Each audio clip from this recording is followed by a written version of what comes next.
Well, hello neighbors. John, your whiskey neighbor here, and welcome to my porch or deck. And today I want to look at an American whiskey.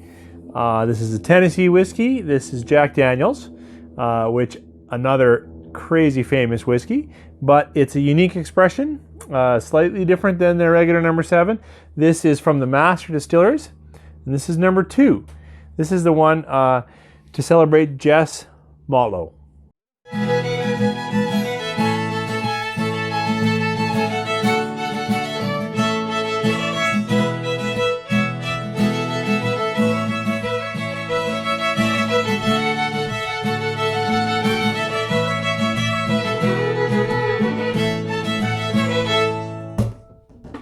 Well, as I said in the intro, thanks for joining me here on the deck.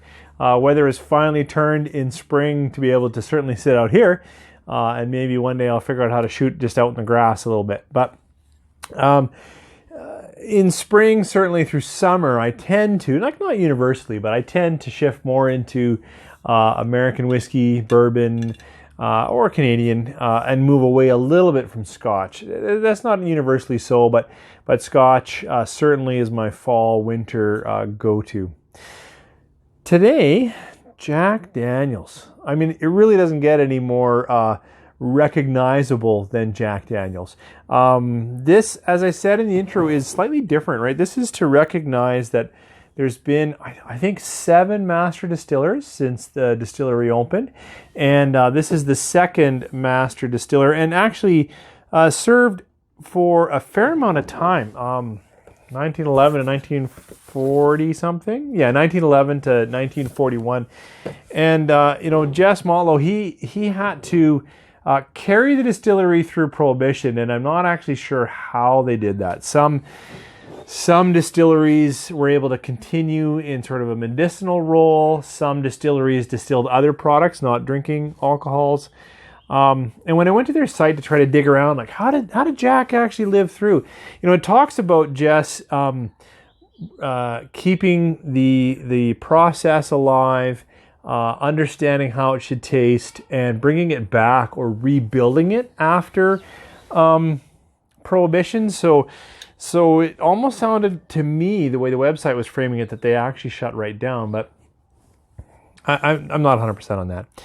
So, Jack Daniel's, as I said, super famous Tennessee whiskey. I should say if you're new to whiskey and you just kind of hit the channel, bourbon, American whiskey that is bourbon has to be over 51% corn, has no flavor, no color additives, has to be aged in new American oak.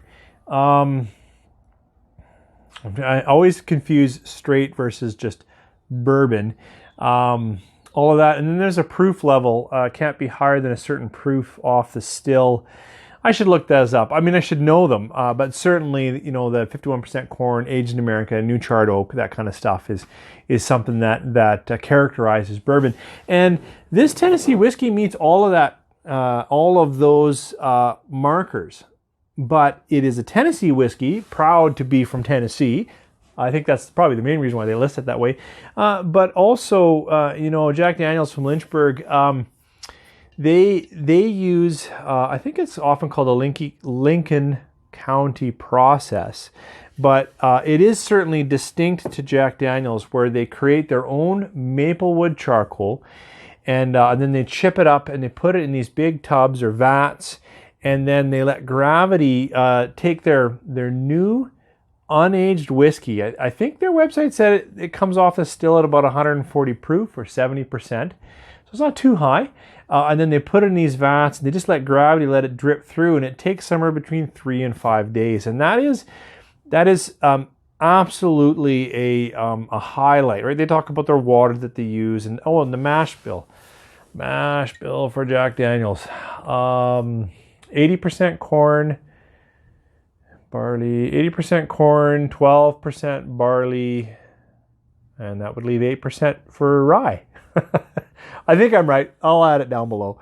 But so, it's a high corn mash bill, but they use that maplewood charcoal drip filtering, which, they talk about mellowing the spirit. And maybe Oh yeah, charcoal mellowed right on there. Maybe it does. So that's enough history because I really don't know enough about Jess Motlow. I know it was second master distiller as the bottle indicates. Oh, this I should say is released at 43%, at least where I am right now in Canada. So it's a little higher than number 7. But let's get into what the whiskey smells like, tastes like, and what I think about it. So let's get in. You know,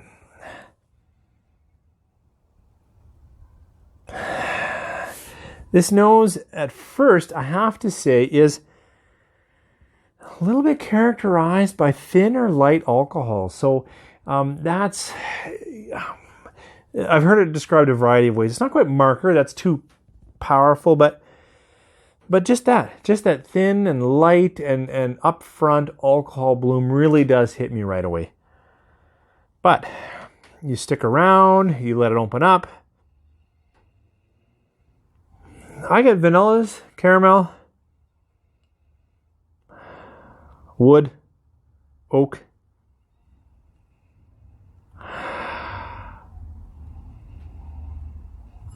But you're just not going to get away from that singe the nose hairs a little bit alcohol that comes up pretty quick.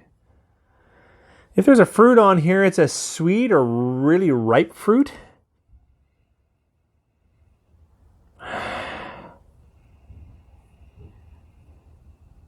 It's not citrusy enough to be mango, but it's cantaloupe.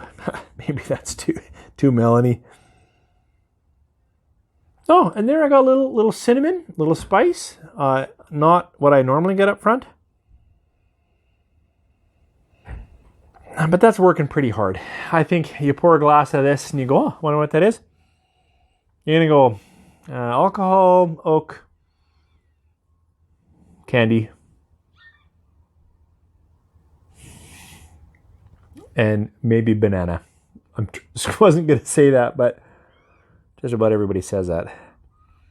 And by that, I mean a very ripe, sweet fruit. Cheers.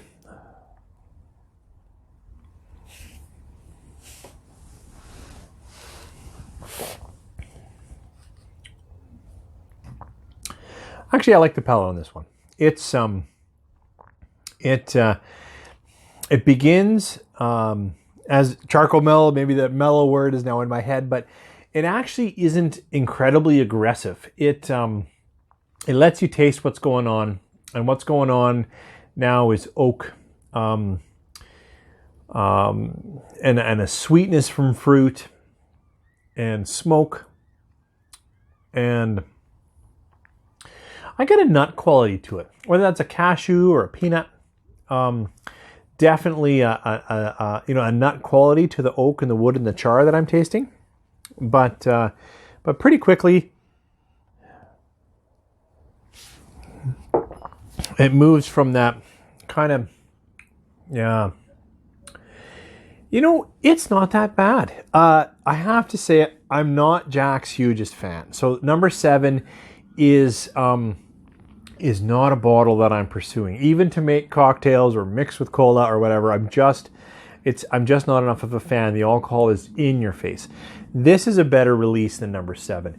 It's not like you'd recognize it in the family. It's got some of the same fruits, definitely that oak, a bit of char, and that sweetness. For me, it's almost an artificial candy sweetness, cotton candy, cotton floss candy, that kind of thing.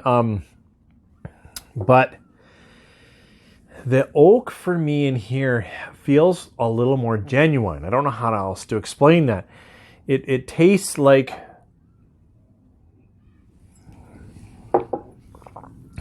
I can get at the barrel aging that they're going after. I can get at a little more layer. It's not complex. It's not far from number 7, but maybe it's the slightly higher alcohol. Even at 43, it's going to be carrying some of those flavors just a little better. It's still a little bit too alcohol forward on the nose. It's still a little tannic in the finish, like a little sharp or bites a bit at the back of the throat. But carrying through the palate, it has some nice flavor.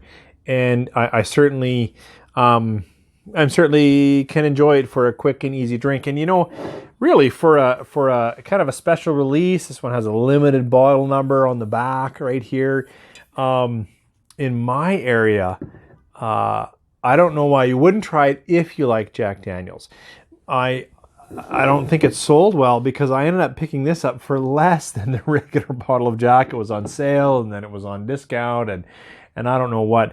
And if you are in the Alberta area and you see this number 2, because it was in a lot of liquor depots, especially the ones that were bought over by Ace, and like I got this for like $23 or something like that, but it sits on the shelf for somewhere in that $40 range, and at $40 it'd be tough for me to recommend. If I were to give it a star value, which I guess I should, it's the nose probably that keeps it, and a little bit of that artificial quality that keeps it from getting anywhere off of maybe a 3.5 stars. But it's certainly better than the regular number 7 Jack Daniels. So if you like Jack Daniels, I would absolutely say go out and chase it down. If you don't really like Jack Daniels, it's tough to recommend because it really stays pretty close to their profile. I would just say it's a little fuller, and the wood has a little nicer smoke or char to it, and just, I don't know, the flavors just carry just a little bit better, but it's pretty sweet. It's really quite sweet. Anyways, thanks for joining me out here on the deck. I hope I can shoot a few more out here. Really liking the turn of weather, and I look forward to being out here as opposed to at the kitchen table. It's just a little nicer. You guys have a great weekend.